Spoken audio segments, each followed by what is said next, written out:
بسم اللہ الرحمن الرحیم، الحمدللہ رب العالمین والصلاۃ والسلام علی خاتم النبیین۔ ناظرین، ایران اور اسرائیل کی جنگ بندی کے بعد اس بات کرنے کا موقع نہیں ملا، اور اس میں الحمدللہ اللہ تعالیٰ نے ایران کو سرخرو کیا ہے، اور ایران نے اس بات کو ثابت کیا کہ جو اسرائیل کی جو متھ تھی کہ یہ پینیٹریبل نہیں ہے، یعنی ایسا آئرن ڈوم بنایا ہوا ہے اس کے اوپر، ایسی کور اس کو دیا ہوا ہے کہ کوئی میزائل، کوئی بم جو ہے اس کے تھرو نہیں جا سکتا۔ اور ایران نے یہ ثابت کر دیا کہ نہ صرف وہ اس آئرن ڈوم کو پینیٹریٹ کر سکتے ہیں، بلکہ انہوں نے یہ بھی ثابت کر دیا کہ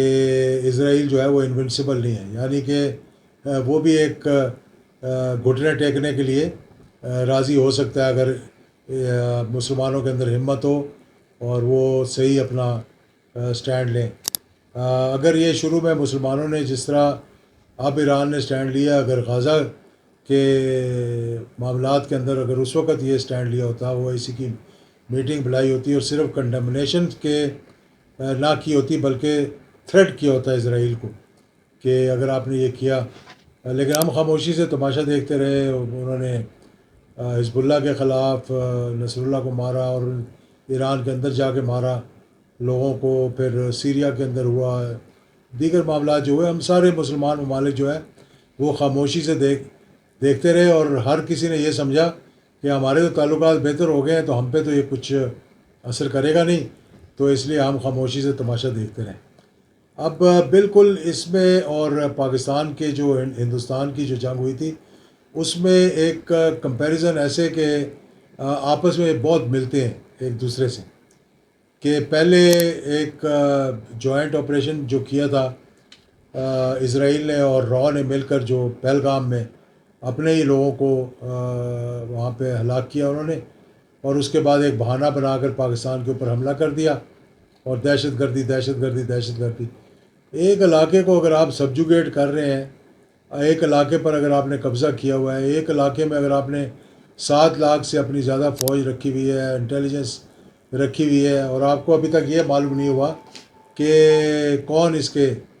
پیچھے تھا، اور یہ کہتے ہیں کہ پاکستان پر ہم نے جو ہے وہ ایسا حملہ کیا کہ ہم نے دہشت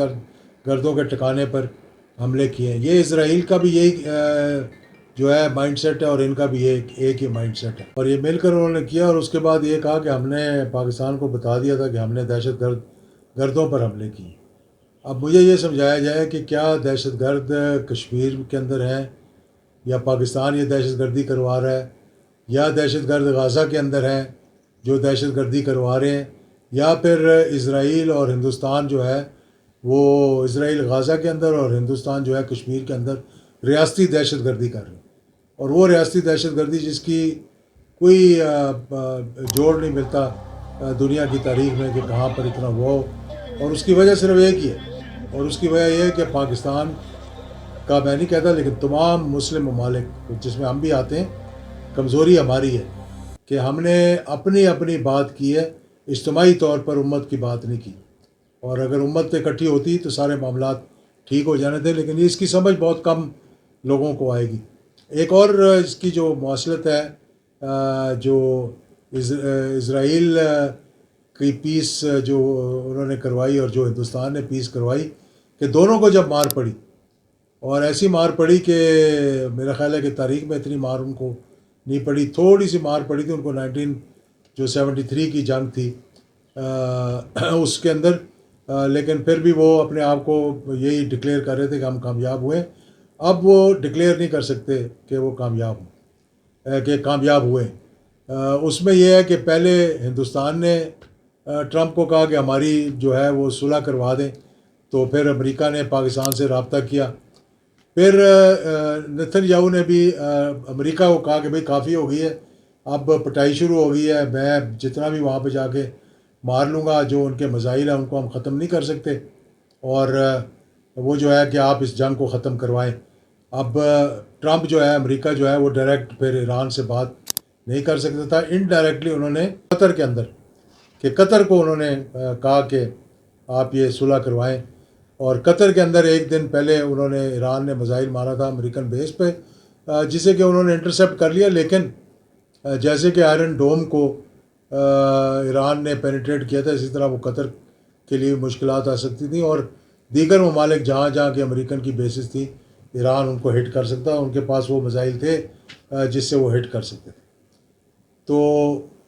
اب اگلا سٹیپ آیا کہ ہمارے ہاں یہ کہا جا رہا ہے کہ جی ہندوستان دوبارہ جنگ شروع کرے گا، اسرائیل جو ہے وہ غزہ کے اندر کرے گا، ٹرمپ کو جو ہے وہ ایوارڈ دیا جائے، نوبل پیس پرائز دیا جائے کہ اس نے ہندوستان اور پاکستان کی جو نیوکلیئر ممالک تھے دونوں کی وہ جنگ بندی کروا دی ہے، یا اسرائیل اور ایران کی جنگ بندی کروا دی ہے، یا کانگو کی جنگ بندی کروا دی ہے۔ لیکن بات یہ ہے اس وقت جو مسئلہ ہے، اگر کسی نے کوئی پیس کا ایوارڈ لینا ہے، نوبل پیس پرائز لینا ہے، تو اس کو غزہ کے اندر جنگ بندی کروانی پڑے گی، ان لوگوں کو واپس سیٹل کرنا پڑے گا۔ جس طرح اسرائیل کو ہر سال مالی امداد کرتے ہیں، اس طرح غزہ کے لوگوں کو جو ان کی تباہی وہاں پر مچائی ہے، 50,000 بچے شہید کیے ہیں، اور خواتین اور بزرگ، اور کھانا بند ان کا، میل نیوٹریشن وہاں پر ہو رہی ہے۔ مطلب شرم نہیں آتی پوری دنیا کو کہ اتنے برے حالات کے اندر اس طرح کیوں کیا جا رہا ہے۔ تو اب ہم سمجھتے ہیں کہ پاکستان کو، میں پہلے بھی کہہ چکا ہوں، دوبارہ کہوں گا کہ ہم کو اپنے گارڈز جو ہیں وہ نیچے نہیں کرنے چاہیے، ہمیں تیاری رکھنی چاہیے، کیونکہ یہ جو گٹھ جوڑ ہے اسرائیل کا اور ہندوستان کا، یہ کسی وقت بھی شرارت کر سکتے ہیں۔ لیکن الحمدللہ جب تک چائنا پاکستان کا ساتھ دے رہا ہے، جب تک ہندوستان کی ایک قسم کی ڈائیورژن ہے کہ وہ یہ سمجھ رہا ہے، اور یہ ان کے اندر گتھی میں گھس گیا ہے کہ چائنا